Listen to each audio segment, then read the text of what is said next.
My name is Hannah Hollis. I am 35 years old.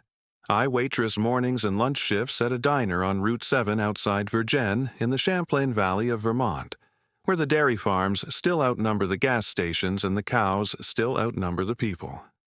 I have an 8-year-old daughter named Wren.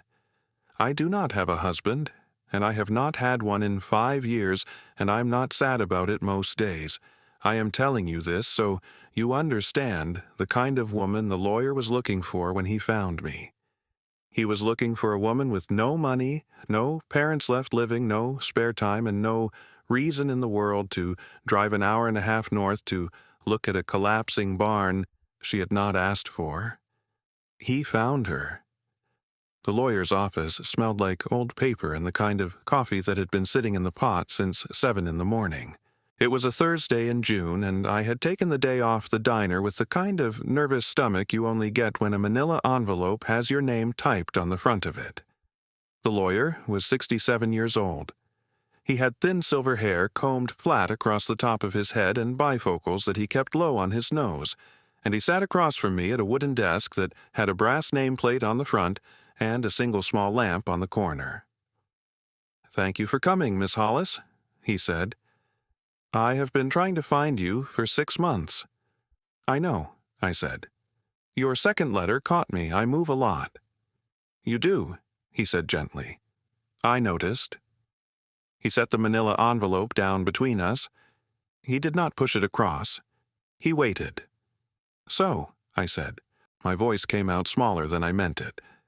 "She left me something. She left you everything she had." "Which is?" He folded his hands. "A barn. 1898 construction. Collapsing, I'm told. And 1.4 acres of pasture in Addison County. There is no money. There is no house. There is the barn." I looked at the envelope. I looked at the lamp. I looked at the brass nameplate. I had not slept the night before. My daughter Wren was 8 years old, and she had asked me twice on the way out the door if my grandmother was nice. And I had said I did not know, sweetheart. I never met her. "Just a barn," I said. "Just a barn." I laughed. One sharp breath of a laugh, the kind that comes out wrong. The lawyer did not flinch. I think he had heard a lot of laughs like that in this office. "My mother said her name twice in my entire life," I said, "once when I asked. Once when she was sick and not making sense. She said it like a swear word both times. And now you're telling me the woman left me a barn." "I am telling you," he said, "that the woman left you everything she had." He slid the papers across. There were 3 of them. I did not read them. I signed them. I signed the acceptance papers without reading a single line, because I had come to that office expecting to inherit shame, and I did not want to give shame the dignity of a careful read. "Miss Hollis," he said after I signed, "may I say something off the record?" "You can say anything you want." He took his bifocals off. His eyes were tired and very kind. "I knew her a little. I drew up her will. She talked about you. She knew your name. She knew your daughter's name. She told me, the last time I saw her, that the barn was the easy part. That was her phrase, the barn is the easy part. I did not know what she meant. I thought you should know she said it." I could not speak for a moment. I sat in that wooden chair with the manila envelope in my lap and a key on a small paper tag, and the words, "the barn," is the easy part settling into my chest like something I would not be able to get back out. "Thank you," I finally said. "There is a man," he added. "A neighbor, 73 years old. He owns the property next to yours. His name is in the file. He has been the unofficial caretaker of the barn for many years. He knew her well. I would suggest, when you go up there, that you knock on his door." "Why?" "Because," the lawyer said, "I think he has been waiting for you." I drove home with the manila envelope on the passenger seat and the key in my coat pocket, and a feeling in my chest that I did not know what to do with. The drive was 40 minutes south on Route 7. I passed 3 farm stands selling early strawberries and a hand-painted sign that read, pray for rain, and a pickup truck loaded with hay bales that I had to pass on a rise. I made spaghetti for Wren that night. I let her watch one extra show. I did not tell her yet about the barn, because I had not decided what the barn was going to be. I sat at the kitchen table after she went up to brush her teeth, and I took the manila envelope out and I laid the contents across the table. 3 signed acceptance pages, a copy of the will, a photocopied photograph of the barn taken by the lawyer's secretary who had, the lawyer told me, driven up there herself one weekend in March to make sure the place was still standing. The photo was small and a little overexposed, but I could see the sagging roof and the open bay door and the tall dead grass left over from the fall. And I sat there at my kitchen table, and I looked at that photo for what must have been 20 minutes. "Mama," Wren called from the top of the stairs, "are you coming up to read?" "Coming, sweetheart." I put the photo back in the envelope. I tucked the envelope behind the bread box, where she would not see it. I went upstairs and read her 2 chapters of a book about a girl who lived on the moon. She fell asleep on the 2nd chapter, and I sat there for a few more minutes in the half-light from the hallway, and I watched her face, and I thought about a stranger who had known her name. I lay in bed that night and stared at the ceiling and thought about a woman I had never met, who had known my name, who had known my daughter's name, who had hired a lawyer to find me, and who had left me a barn that the town wanted to charge me $8,400 to tear down. The barn is the easy part, I thought. What in God's name is the hard part? I worked Friday at the diner. I was distracted. I sent 2 orders out wrong. My boss, Diane, who is 58 and has been managing that diner since before I was hired, watched me from behind the counter for a while and then came over and refilled my coffee without me asking, and said, "Hannah, what is it?" "I inherited something," I said. "Good thing or a bad thing?" "I do not know yet." She nodded. She did not press. That is the kind of woman Diane is. She slid a plate of toast in front of me, on the house, and went back behind the counter. And at the end of my shift, she said, "Whatever it is, take Saturday. I will cover." "You sure?" "Hannah," she said, "you have not asked me for a Saturday in 3 years. Take it." I waited until Saturday. I told Wren on Friday night, sitting on the edge of her bed, that we were going on a small adventure in the morning. "Where?" she said. "To see something my grandmother left me." "Your grandmother who is dead." "My grandmother who is dead?" She was quiet for a moment.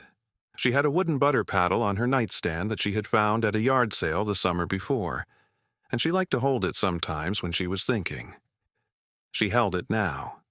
"Mama," she said, "what did she leave you?" "A barn." "Just a barn?" "Just a barn." She thought about that. She turned the butter paddle over in her small hands. "Can I bring this?" she said. "To the barn." "Of course you can." "I want to," she said. "It feels like a barn thing." I kissed her forehead and turned off the light and stood in her doorway for a moment longer than I needed to, watching the shape of her in the dark, that French-braided head on the pillow, and I thought, she is going to ask me what my grandmother was like. She is going to ask me tomorrow, and I am going to have to look her in the eye and tell her I do not know. We made sandwiches in the morning. Tuna for me, peanut butter and honey for her, the kind with the honey from a glass jar Diane had given us at Christmas, which was the only honey Wren would touch. I packed 2 apples and a thermos of cold water and a flashlight and a crowbar and a pair of leather work gloves and a roll of contractor garbage bags, because the lawyer had told me the floor was rotted, and I wanted to see if there was any salvageable lumber because $8,400 was $8,400 I did not have. I packed a small first aid kit, too, because I'm a mother and we pack first aid kits. "Mama," Wren said at the kitchen table while I was buttering bread. "Will it be scary?" "What?" "The barn." I thought about that. I am not a woman who lies to her child to make her feel better. I have seen the kind of woman that turns into. It might be a little scary, I said. It is old, and it is falling down, and we will have to be careful where we step. But scary is not always bad. What do you mean? I said, sometimes scary is just a thing you have not gotten used to yet. She thought about that. She nodded. She put her butter paddle on the table next to her sandwich bag. Okay, she said. Then I am ready. The drive was an hour and a half. Wren sat in the back with the butter paddle on her lap and watched Vermont go by, the dairy farms, the silos, the long green slopes of June pasture, the black and white cows standing in clusters like punctuation marks across the hills. She did not say much. I think she could feel that I needed the quiet. About halfway up, somewhere outside Middlebury, she said, "Mama." Yeah, what was she like? There it was. The question I had known was coming. I tightened my hands on the steering wheel a little, and I looked at her in the rearview mirror, her small, serious face, the butter paddle on her lap, the seatbelt across her chest. And I said the only true thing I had. I do not know, sweetheart. I never met her either. She did not say anything for a long time. We passed 3 more farms. Then she said very quietly, "That makes me sad for both of us." "Me too, sweetheart." "Mama?" "Yeah. Maybe at the barn we will find out." "Maybe? Maybe she left a clue." I almost laughed. I had not thought of it that way. A clue. As if my grandmother had left a treasure hunt for a great-granddaughter she had never met. I looked at Wren in the mirror, and her face was so serious, and I said, "Maybe you are right, Wren. Maybe she did." We turned off the paved road onto a gravel one. Then off the gravel road onto a dirt one. Then we came around a bend. And there it was. The barn. I stopped the car. It was bigger than I had expected. Not bigger in size, bigger in presence. It sat at the edge of an overgrown pasture in tall June grass that had not been mowed in 2 summers, and the grass came up almost to my knees as I walked toward it. The roof sagged in the middle like a back that had carried something for too long. The clapboard was weathered gray, the color of old water. One of the twin sliding bay doors hung open at an angle. Above the doors, on the gable, I could see the faint outline of where a date had once been painted. 1898. Almost gone now. Almost. Wren came up beside me with her sandwich bag in one hand and her butter paddle in the other. She looked up at the barn. She looked up at me. "Mama," she said, "yeah, it's so old." "It is." "And it is ours." "It is ours." She thought about that for a long time. Then she said, very seriously, "I think it is beautiful." I did not trust myself to answer. I just put my hand on her braid, and we walked toward the doors together through the tall grass. And the grass smelled like sun and clover, and the barn smelled, even from 20 feet away, like sweet rotting hay and old wood and rain. It smelled, I realized, the way I had always imagined a grandmother's house would smell. We pushed the door the rest of the way open. The hinges screamed. The inside was darker than I expected. The shafts of golden light came down from the gaps in the roof and from a small dirty window high on the south wall, and the dust hung in those shafts of light like something alive. Old hay bales were stacked along the back wall. The floor was rotted in patches. A wooden ladder went up to the loft. Wren let go of my hand. "Can I go up there?" she said, looking at the ladder. "Be careful. Test every rung."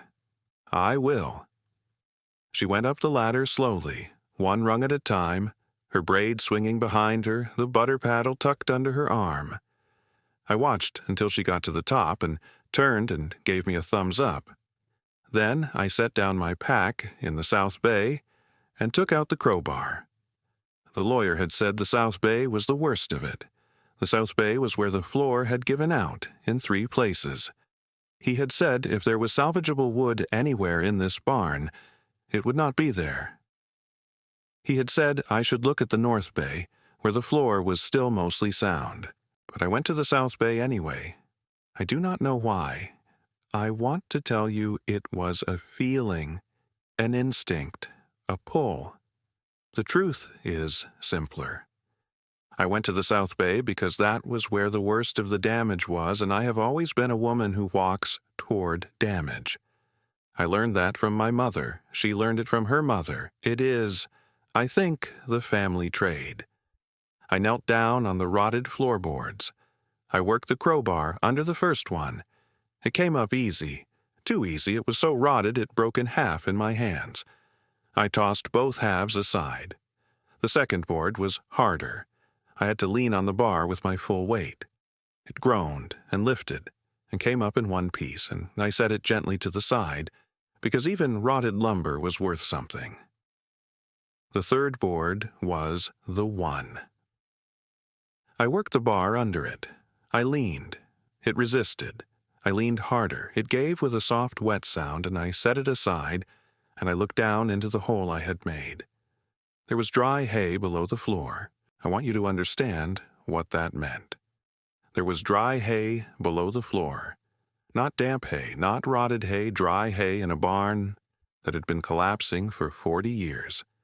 Someone had packed dry hay under that floor, and the floor above had kept it dry, and the hay had been waiting. And there, at the corner of the hole, just visible through the dry hay, was a piece of metal. A corner, ironclad, dark with age, the edge of something rectangular. I stopped moving. If this story is finding you tonight, take a moment to press the like button below. It helps stories like this find the mothers who need them. I stayed there on my knees for a full 90 seconds without calling Wren over. I could hear her up in the loft, walking slow, careful 8-year-old steps along the floorboards above me. I could hear a barn swallow somewhere in the rafters. I could hear my own breath, which had gone shallow and quiet, the way breath goes when your body has understood something before your mind has caught up. 90 seconds. I needed it. I needed the moment alone, because whatever was under that floor had been put there by a woman I had never met, and once I called Wren down, the moment would belong to both of us forever, and I needed, for 1 minute and a half of my entire life, to have something with my grandmother that was just mine. I put my hand on the corner of the metal. It was cool. I brushed away the hay around it. It was a steamer trunk, ironclad at the corners. The wood between the iron bands was dark and almost black with age. There was a leather strap across the top that had cracked in 2 places, but was still buckled. There was a small brass plate on the front. I could not read what it said from the angle. I would have to lift it. I called Wren down. She came down the ladder fast when she heard the catch in my voice. She came across the rotted floor in her sneakers and stopped at the edge of the hole and looked down and said, "Mama, what is that?" "I think," I said, "it is something she left." "Who?" "My grandmother." Wren got down on her knees next to me. She set the butter paddle very carefully on the floor beside her. She put both her small hands on the rim of the hole and looked down into the dry hay at the iron corner of the trunk. "For who?" she said. "I do not know yet." "Can we open it?" "I think we have to." It took us 20 minutes to get it out of the floor. The trunk was heavier than it looked. We had to break 2 more boards to widen the hole. Wren pulled the hay out of the way in handfuls. Her braid had come loose, and there were strands of dry hay caught in her hair, and her sundress was streaked with dust, and she was concentrating so hard that her tongue was sticking out of the corner of her mouth. We finally lifted it up onto the sound part of the floor. We sat on either side of it. The brass plate on the front read, in old engraved capitals, M.E.H., 1981.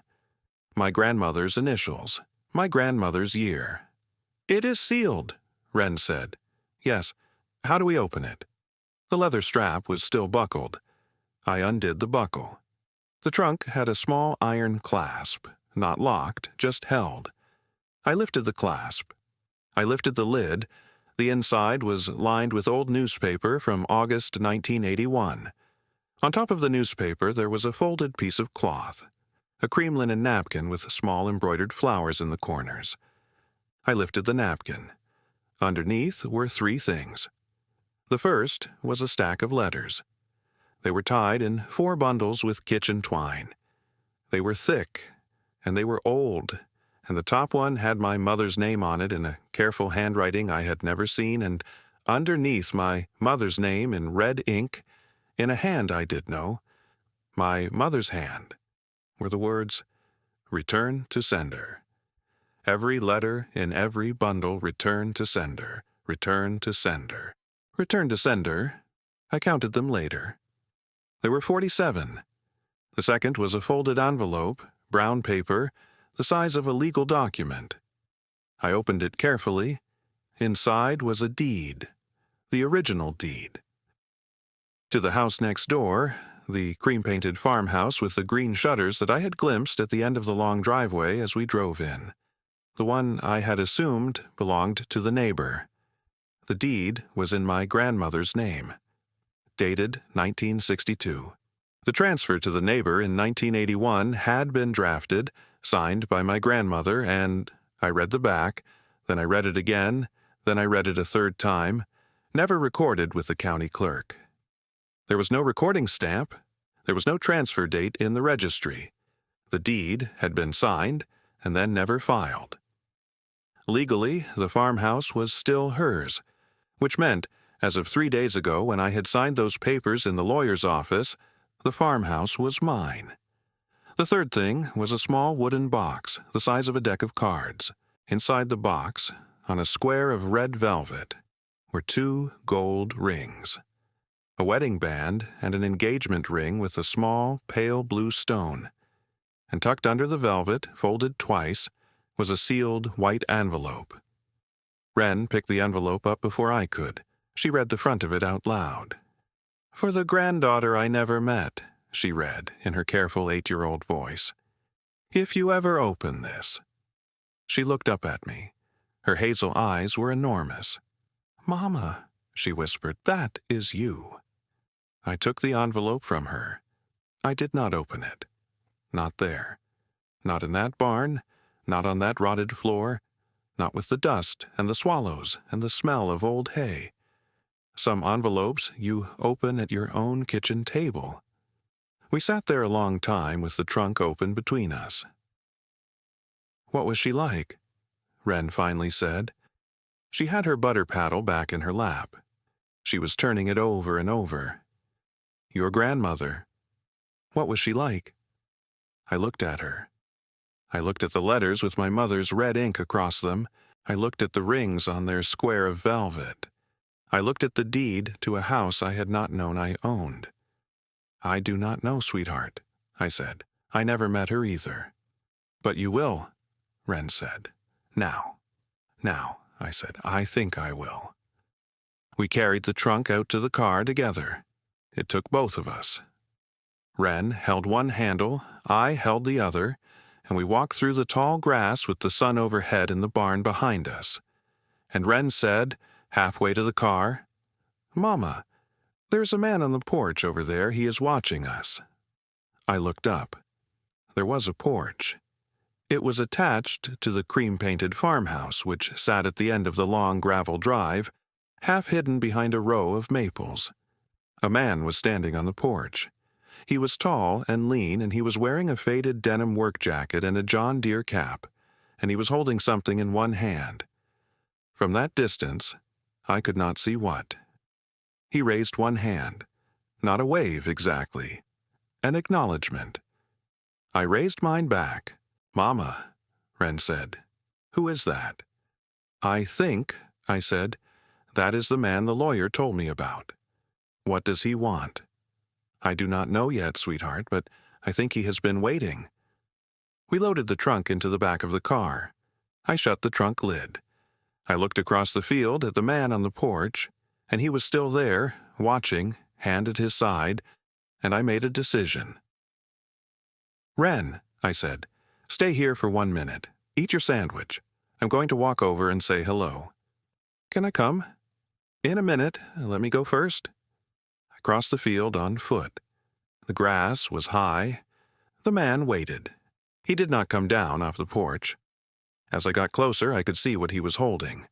It was a small ring of brass keys, 3 keys, maybe 4, on a rusted iron loop. I stopped at the bottom of the porch steps.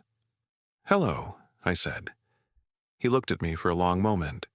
His eyes were a faded blue, and they were wet at the edges, and I realized, with a small shock, that he was trying not to cry. "You look like her," he said, "around the eyes. You look exactly like her?" "I am told." "My name is Walter," he said. "Walter Pratt. I owned the dairy across the road for 51 years.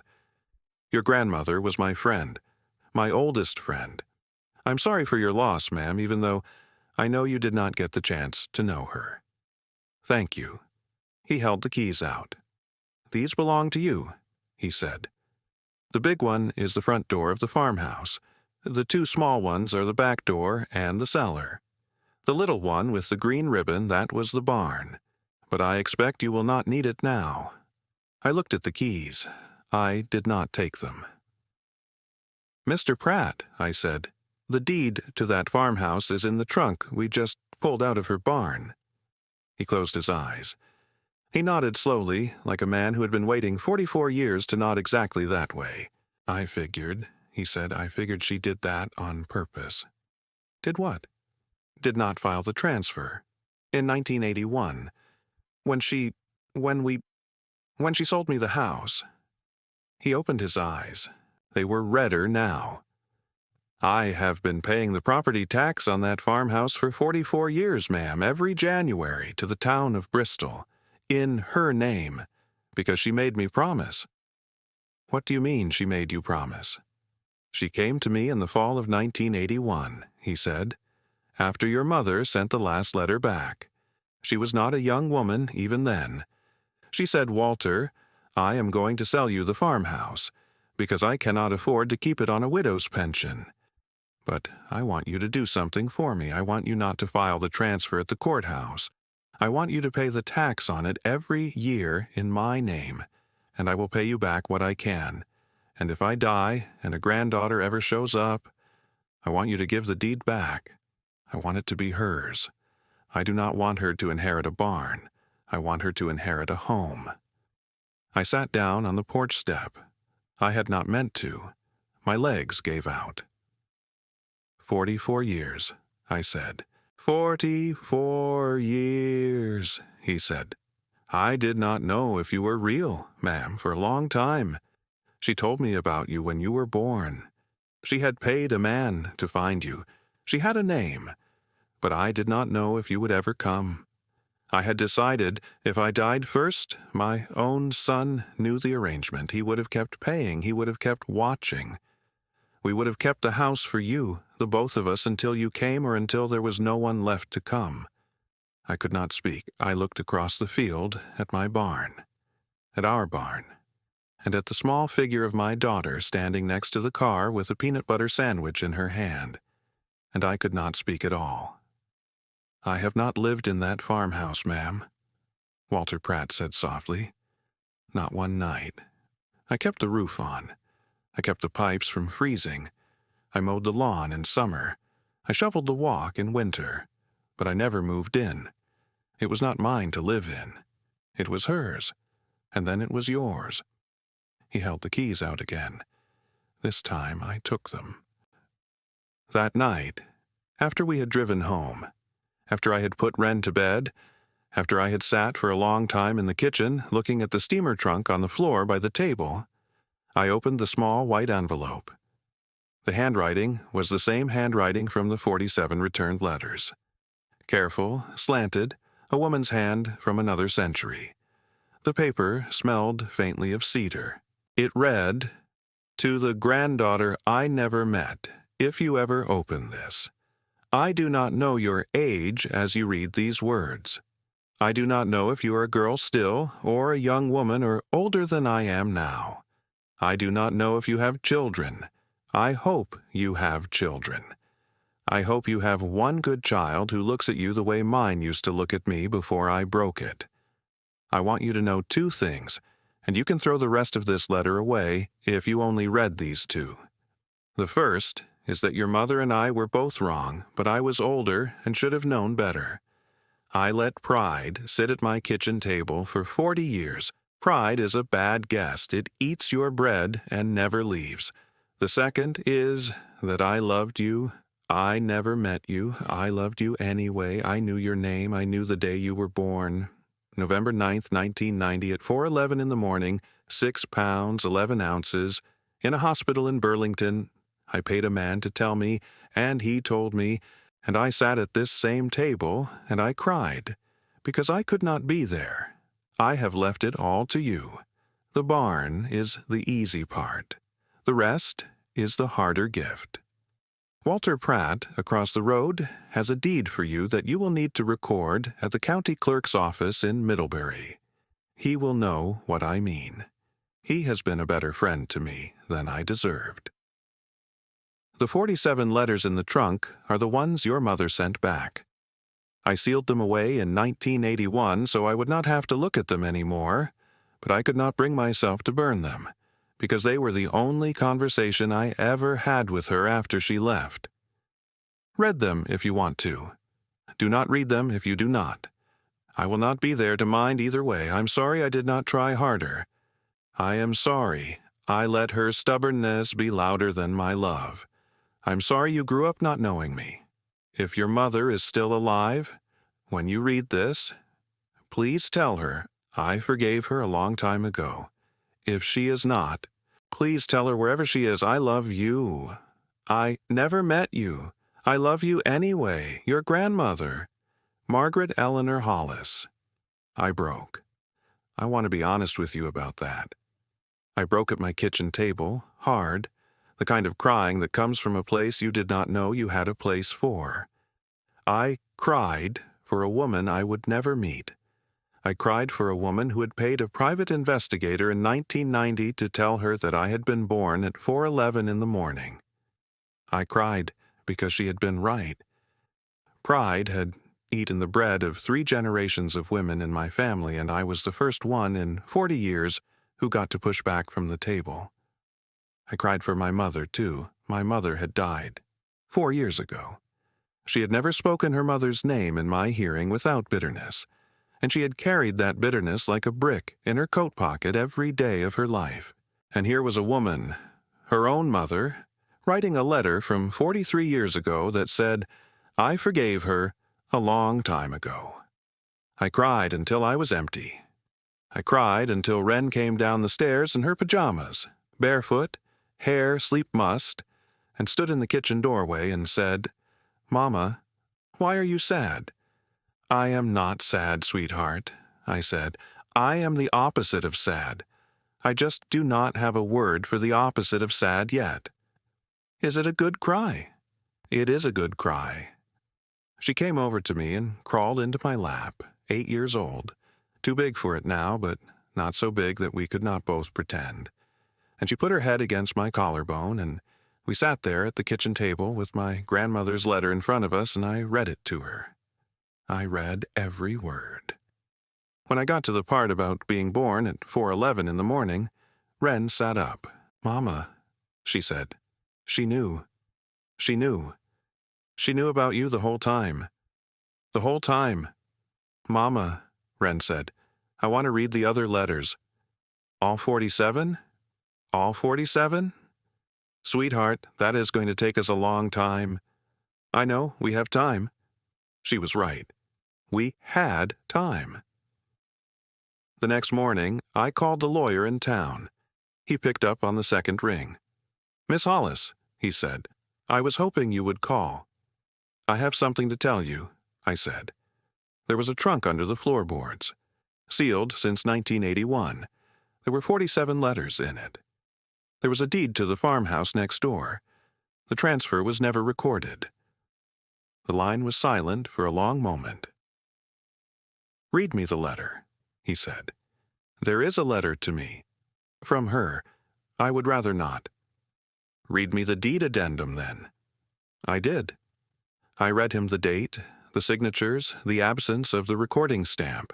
I read him the small notarized note in the margin in my grandmother's handwriting that read, "Walter holds this in trust until my granddaughter, if she comes." There was a long silence on the other end of the line. "Miss Hollis," he said, "I am going to drive you to the county clerk's office in Middlebury this afternoon. I am going to do it for free. I want to be there when that deed gets recorded." "Why?" "Because," he said, "I have been a small-town lawyer for 41 years, and I have seen a lot of estates settled, and I have never once gotten to do a thing this good." We drove to Middlebury that afternoon. Wren came with us. Walter Pratt met us at the courthouse in his Sunday clothes. A gray wool jacket I do not think he had worn in 20 years and a clean white shirt and his John Deere cap held in both hands. The clerk read the deed. The clerk looked at Walter. The clerk looked at me. "Sir," she said to Walter, "you have been paying tax on this property in another person's name for 4 decades." "Yes, ma'am." "Why?" "Because," Walter said quietly, "she asked me to." The clerk did not say anything. She stamped the deed. She filed it. She handed me a copy. "Welcome home, Miss Hollis," she said. Walter shook my hand on the courthouse steps. He bent down and shook Wren's hand, too, very seriously, and Wren shook his back, and she said, "Mr. Pratt, thank you for keeping our house." "You are welcome, sweetheart," he said. His voice broke on the word sweetheart. "You are very welcome." The first letter we read together was dated November 12th, 1981. It was the one that explained the fight. "Mama," Wren said when I unfolded it, "read it slow." "I will." "Mama."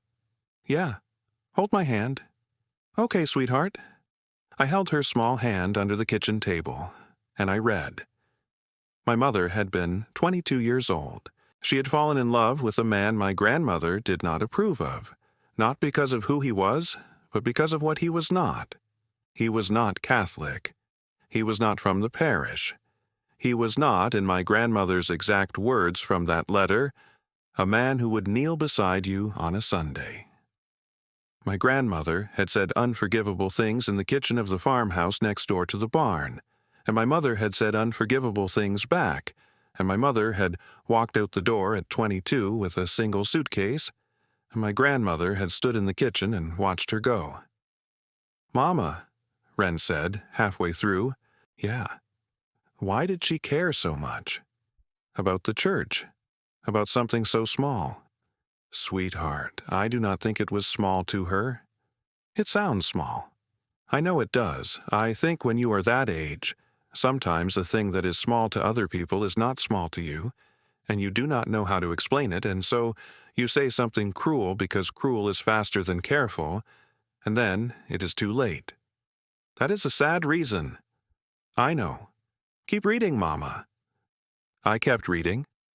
The next morning, the letter said, my grandmother had sat down at the same kitchen table where I now sat with my daughter, and she had started writing a letter that began, "I should not have said it. I was wrong."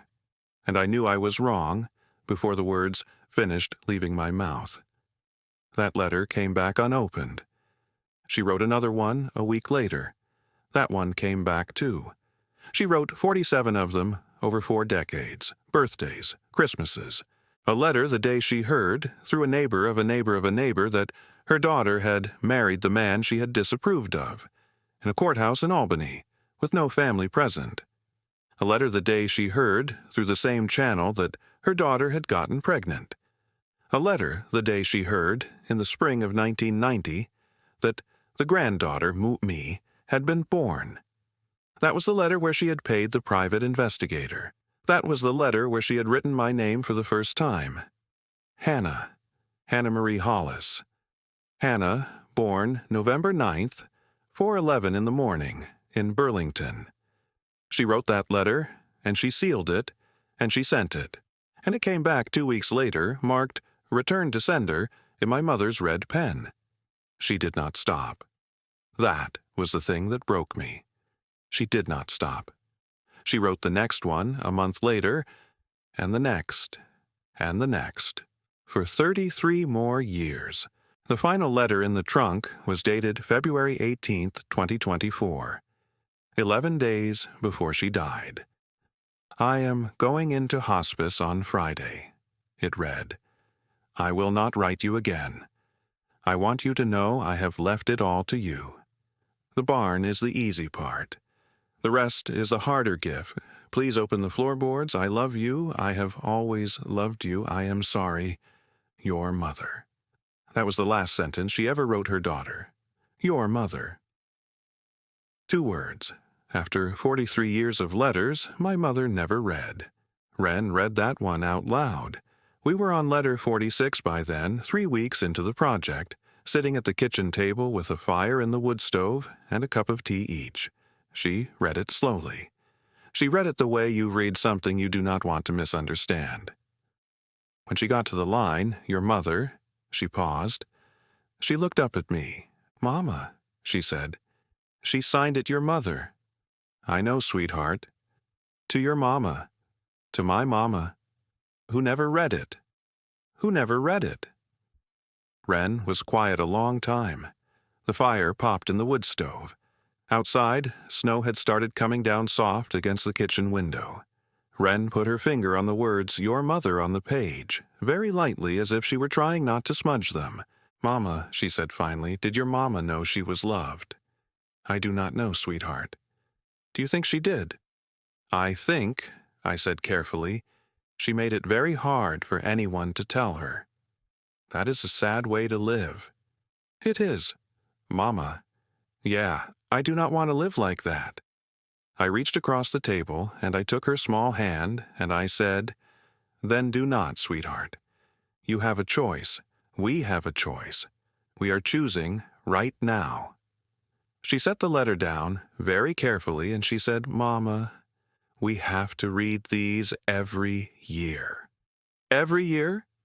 On her birthday out loud, so she gets to be heard. All 47? All 47, I will help. I bound them that winter. I took them to a little binding shop in Burlington run by a woman who restored old books, and I sat with her for an afternoon, and we chose a cover. Brown leather, hand-stitched, no title on the front. I did not want a title. The letters were the title. We pressed a small embossed M-E-H on the spine and nothing else. The bound book lives on the mantel of the rebuilt farmhouse now. I should tell you about the rebuild. Walter Pratt's son, Daniel, is 48 years old and a contractor, and he came over the week after the deed was recorded. He walked the farmhouse with me. He walked the barn with me. He did not say much the first day. He took notes. He came back the next morning with a notebook and a pencil and a coffee thermos, and he sat at my grandmother's kitchen table, at our kitchen table, and he laid the notebook open between us. Hannah, he said, here is what I think we can do. Tell me. The farmhouse needs a new roof, new plumbing, new wiring. The furnace is shot, 3 months of work, give or take, and $40,000. I do not have $40,000. I know. How do you know? My father told me. Your father told you what? My father told me, Daniel said, that you are a single mother who waitresses on Route 7, and that you have been honest about what you can pay and that we are going to do this on terms. Daniel. What? What kind of terms? You pay what you can each month. There is no interest. I do not need it back fast. That is not how contracting works. It is how this contract works. Why? He set his coffee down. He looked at me across the table for a long moment. My father said your grandmother once paid him to drive her to a doctor in Burlington in a snowstorm in 1976 and would not let him refuse the gas money. $6.40. He told me that this morning at the diner. He said, she said, Walter, the family pays its debts even when no one is keeping count. Daniel. Yes. I cannot ask you to... You did not ask, he said. I offered. There is a difference. We sat there a moment longer. "The barn," I said. "That is harder." "How much harder?" "Hannah, the barn is 90% gone. The gambrel roof is past saving. The South Bay floor, the one you pulled the trunk out of, that has to come out entirely. So tear it down." I would have said yes a week ago. And now. Now I crawled around in there yesterday with a flashlight and I looked at the frame. "What about it?" "The frame is still good." "What do you mean, still good?" "Hand-hewn beams, mortise and tenon, 1898 craftsmanship. They built that frame to last 200 years, and it has only used up 126. We can save the frame. We rebuild around it. New roof, new clapboards, new floor in the South Bay. It will not be the original barn anymore, exactly. It will be something newer, built around something old." He was quiet a moment. Then he half smiled at his coffee cup. "Like a person," he said. "You know, built newer around something old. It costs less than the demolition would have." The town tax assessor came out a month into the work and walked the property and stood for a while at the edge of the pasture, hands on his hips, looking up at the new gambrel framing. "Miss Hollis," he said. "Yes, sir?" "I owe you an apology." "For what?" "I told you," he said, "this property was worth less than the demolition cost." "You did." "I was wrong." "It is okay," I said. "You did the math you knew how to do." "No, ma'am. I was thinking like an assessor. I was not thinking like a granddaughter." He took off his cap and held it against his chest for a moment, the way men of a certain Vermont generation still do. "I am glad you came up here," he said. "A lot of folks wouldn't have." "I almost didn't." "What changed?" I thought about that. I looked across the field at Wren, who was holding a board steady for Daniel near the barn door, her braid swinging. "My daughter," I said. "She wanted to know what my grandmother was like." The work took 10 months. I waitressed nights at the diner and worked on the farmhouse during the day. Wren came up most weekends. We slept in a borrowed camper on the property for the first 3 months while the farmhouse was uninhabitable. We cooked over a propane burner. We washed dishes in a plastic tub. "Mama," Wren said on the second Saturday of the camper. "Yeah. This is the best vacation of my life." "Sweetheart, this is not a vacation." "I know. That is why it is the best one." I laughed. I had not laughed that hard in a long time. She held her butter paddle up like a microphone and added, in a serious news anchor voice, "And in tonight's report, mother and daughter still do not have indoor plumbing." Wren. "What?" "Eat your beans." "Mama." "What?" "I love this." "I know, sweetheart." "No," she said. "I mean, I love this. The barn, the camper, Mr. Pratt, the drawings, all of it. I love it." I looked at her across the propane burner with her tin plate of beans on her lap, hair coming out of the braid, dirt on one cheek, butter paddle balanced on the camper bench beside her. And I thought about a woman who had paid a private investigator in 1990 to confirm that this child's mother had been born. And I thought, "Margaret, you did good. You did so good." "Me too, sweetheart," I said. "I love it too." Walter Pratt came over almost every day. He did not work. He was 73 and his back was not what it used to be. But he sat on the porch with his thermos and watched. And sometimes he told us stories. "She made apple butter every October," he said one afternoon. Wren was sitting on the porch step at his feet, butter paddle across her knees, listening with the kind of absolute attention an 8-year-old gives to a story that is real. "What does apple butter taste like?" Wren asked. "Like apples that decided to grow up." "Mr. Pratt?" "Yes, ma'am." "Did she sing?" "Lord, yes." "She sang in the church choir for 46 years. Was she good?" He laughed. It was the first time I had heard Walter Pratt laugh. "Sweetheart," he said. Your great-grandmother could not, and I am telling you the absolute truth, carry a tune in a 5-gallon bucket. But she sang anyway, every Sunday, front row of the alto section, loud. Why did she sing if she was not good? Because, Walter said, she said the Lord did not give us voices to be good. He gave us voices to be heard. Wren was quiet for a long time after that. Mr. Pratt, she finally said, yes. What color were her eyes? Hazel, he said softly, like yours, sweetheart, like your mama's. All three of you. Same eyes. She had your eyes, sweetheart, he said. All three of you. Same eyes. That was the day Wren started drawing. She found the sepia photograph in the trunk a few weeks later. The one from the mid-1950s, my grandmother at 28 in a fitted Sunday dress with a small white collar, chestnut hair pinned up, soft, hazel eyes. Wren took the photograph upstairs to the camper that night and did not come down for 2 hours, and when she came down, she had a sheet of drawing paper in her hand, and on the paper was a pencil portrait of my grandmother, not copied from the photograph exactly, but built around it. The hair was right. The eyes were right. But the woman in Wren's drawing was older than the woman in the photograph.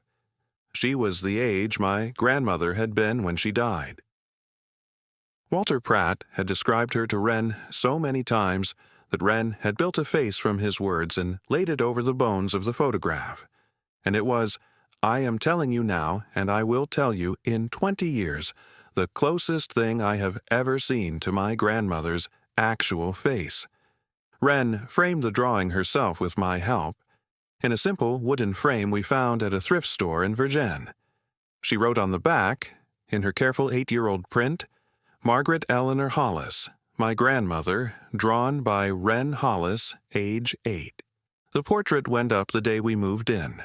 We hung it above the brick mantel in the kitchen, the same kitchen where my grandmother had sat in 1981 and watched my mother walk out the door with a single suitcase, the same table where she had written the first of the 47 letters that came back unopened, the same kitchen where I now stood with a hammer in my hand and my 8-year-old daughter steadying the frame. We hung it at dusk. The June light was coming in golden through the kitchen window. The window faces west, toward the barn, the rebuilt barn with its new gambrel roof and its restored 1898 beams and its twin sliding bay doors freshly painted. Wren stepped back. I stepped back. We looked at the portrait of my grandmother, drawn by a granddaughter she had never met of a great-granddaughter she had never met, hanging above her own kitchen mantel for the first time in her life. Wren took my hand. Mama, she said. Yeah. She is home. Yes, sweetheart. I think she is. The bound book of letters sat on the mantel below the portrait. Walter Pratt came over for dinner that night with a casserole his daughter-in-law had made. We ate at the kitchen table, all 4 of us, me and Wren and Walter and the woman in the portrait above the mantel. And Walter told another story about my grandmother, and Wren laughed, and I laughed. And outside the window, the rebuilt barn stood golden in the last of the light.